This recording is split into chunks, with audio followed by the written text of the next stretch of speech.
Hey guys, this is my Smackdown review. I'm sorry, and I'm just now getting it uploaded, but hectic week, like I said in the previous video, you know, Thanksgiving, Black Friday, today is Saturday. I said Sunday in the video before, but actually it's Saturday, and today's the Gamecock Clemson game. So yeah, I'm going to be busy later, so I kind of need to get it done now. Anyway, today's show is unofficially sponsored by McDonald's, because that's my lunch / breakfast, so brunch.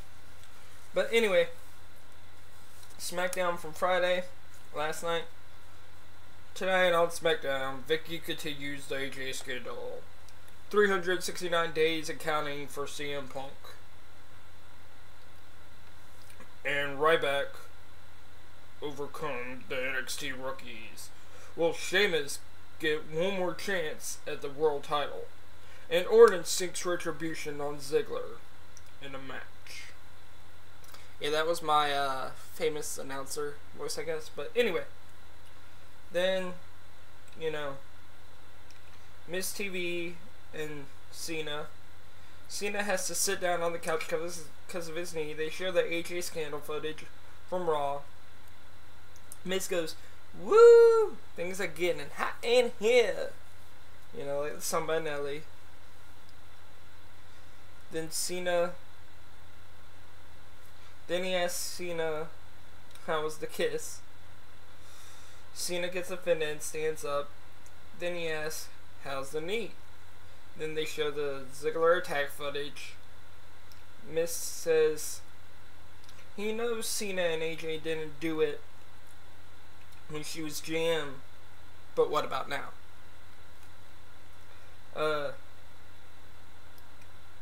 Cena said he got tired of Vicky and Ziggler, and AJ is a good kisser. Miz asked, are they more than just friends? AJ comes out. Miz acts sophomore. Are you two in love? Ziggler comes out. Ziggler says if he was Cena, he would have feelings for AJ. He would hate her guts. AJ, heel locker room footage. Then Vicky comes out. Cena cuts down Vicky comedically. Ziggler says if he did kiss AJ, it would bring out the real woman in her. Another Cena comedic cut down saying, you know, Ziggler kissed Vicky and we're still trying to get over that. No more comedy, Cena, please. Then they show the Kofi Sandow preview for later. And then it's time for our first match, which is Ryback versus Darren Young from the Primetime Players with Tyson O'Neil and Titus O'Neil. And O'Neil joins JBL and Matthews on commentary. Ryback dominates Young. O'Neil blows his whistle at Ryback. Ryback beats Young with a shell shock. O'Neil comes in, gets shell shocked himself. The match was a 4-star, only because PTP was in the match. 2 points for each of them. I hate Ryback. Then the Orton Ziggler promo for later, and the R-Truth Cesaro next. R-Truth versus Cesaro. Cesaro uses his mat skills. R-Truth uses his athletic and beats Cesaro with a little Jimmy quick. I mean, it was maybe a 2-3 minute match. It was a 4-star. Just because I do like Antonio Cesaro, and I do like R-Truth, K-Quick, you know, Ron Killings, whatever you want to call him, as a wrestler, but, you know, it was just too quick. Sheamus walking backstage. Booker T comes up and says Sheamus can't compete tonight, but can watch with a couple friends in Booker T's personal suite. Sheamus and Show will compete at TLC in a chairs match. I predicted it right. What's up? It's so predictable. Show will face Team Hell No later. Then they show Sin Cara getting ready to face Alberto Del Rio. And then they come back from break and it's time for that match. Del Rio misses a rope hang that he does. Sin Cara does a suicide dive onto Del Rio and Rodriguez. Del Rio takes control. Del Rio targets kidneys and does a step ladder enziguri to Sin Cara's kidneys. Sin Cara does a Hurricane Rana for a near fall. Del Rio does a comeback. Step ladder arm drag on the top. Then the cross arm breaker for the win. No botches. Senor El Bacho, you're doing great. I guess, you know. Give that match a 5-star, mainly for Del Rio. Then they show Bryan and Kane backstage arguing because Bryan didn't invite Kane to his house for Thanksgiving, because even though they filmed it on Tuesday, they're showing it on Friday, so technically it's after Thanksgiving. But anyway, but he says if they win, facing the Big Show, that Kane can come over to Bryan's house, and Kane says, "Can I beat up Santa?" Well, Bryan says, "Deal." So, yeah. Anywho, then that match is next. Bryan and Show start off. Bryan targets the leg of Show. Show muscles Bryan around, targets his left arm. Show goes for a middle rope elbow drop on Bryan. Bryan moved. They show Sheamus and Regal watching from Booker T's suite. Bryan doesn't tag Kane. And also earlier in the match, Show grabbed him by his beard and picked him up. That was pretty funny.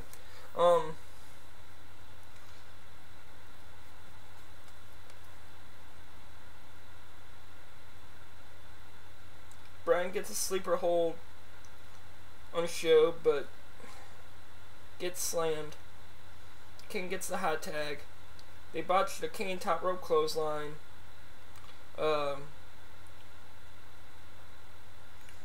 Kane goes for the choke slam, but Show fights out of it. Bryan tags himself in and tries the no lock on Show. Show powers out of it, and then choke slams Bryan for the 3 because Kane's walking away, but comes back and checks on Bryan after the match. Shows off his title to Sheamus, and then goes to KO punch Kane. Kane ducks and goes to chokeslam Show, and Show tries to chokeslam Kane at the same time. Bryan kicks Show. Kane then big boot Show over the top rope. Show goes up to the stage, cuts a promo on Sheamus. I gave that match a 7-star because it was pretty good. Then it's time for the Kofi Kingston and Damian Sandow match, and this match actually for the Intercontinental title, championship, whatever you want to call it. Barrett comes out and joins Matthews and JBL on commentary. Barrett, they show the Barrett Kofi footage from Raw. Sandow comes out. Sandow takes it to Kofi. Kofi gets a little comeback, but Sandow comes back and then connects with the elbow of disdain. And pretty much Sandow stayed in control for most of this match. Kofi would get like 1 or 2 offensive moves, but Sandow was just too vicious. Kofi did get the crossbody off the top rope for a near fall, then got his comeback, the boom drop, and then the Trouble in Paradise for 3. Barrett cut a promo on Kofi. They'll probably fight at TLC. And I gave that match a 6-star. Anyway, we're in hour 2. We started hour 2 around the Daniel Bryan Kane Big Show match. And then they show the CM Punk 1-year celebration. And him wanting to get to day 2,805. Beating Bruno Sammartino. And then they show the NXT rookies. And Cole interviewed them on Raw. And apparently on the WWE.com shows Superstars, they attacked Team Cobra for some reason. Then it's time for Dolph Ziggler versus Randy Orton. And JBL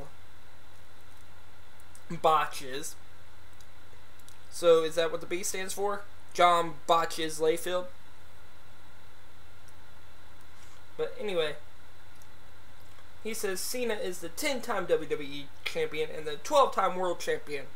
Well, that would make sense if you would say he's the 12-time world champion because he's held the world title 2 times and the WWE title 10 times. So kind of like you know, Ric Flair, he's a 16-time world champion, but that's not for 16-time WWE, 16-time WCW, 16-time NWA.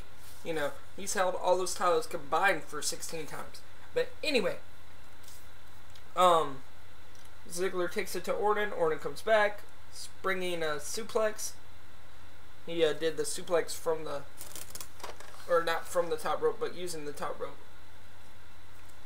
Then Ziggler gets a neck breaker. Then they go outside. Orton clotheslines Ziggler over the barricade. Go to commercial. Come back. Orton's still in control. Ziggler delivers a beautiful dropkick though when they go back to the outside of the ring. And he also just like pushes JBL's hat out the way that was on the ground. Ziggler and Orton go back and forth, but so do the fans. You hear "Let's go Ziggler" and RKO. That was pretty cool. Superplex from the top rope by Orton for a near fall. Orton does comeback, they hang in DDT, goes for the RKO, but Ziggler rolls him up, holding the tights for 3. Del Rio and Rodriguez come out.